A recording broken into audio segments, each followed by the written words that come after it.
बऱ्याच विद्यार्थ्यांचे hall ticket हे नॉट जनरेटेड येते, काही जणांचे हॉल तिकीट एकाच दिवशी येते, तर काही जणांच्या हॉल तिकीटवरती असं येते की please enter the 23 digit number.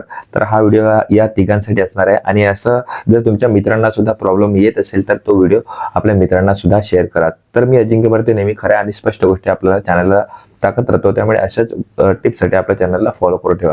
तर पहिली गोष्ट म्हणजे ज्यांचा हॉल तिकीट नॉट जनरेटेड येतं त्याचा अर्थ असा आहे की तुमचं हॉल तिकीट अजून तयार झालेलं नाही. ते तयार होईल आणि तुमच्या प्रोफाईलवरती दिसेल, आणि त्यासाठी तुमची प्रोफाईल तुम्ही दर 2 दिवसांनी चेक करत राहा तुमची, कारण की तुमची टप्प्याटप्प्याने भरती होत असते मित्रांनो.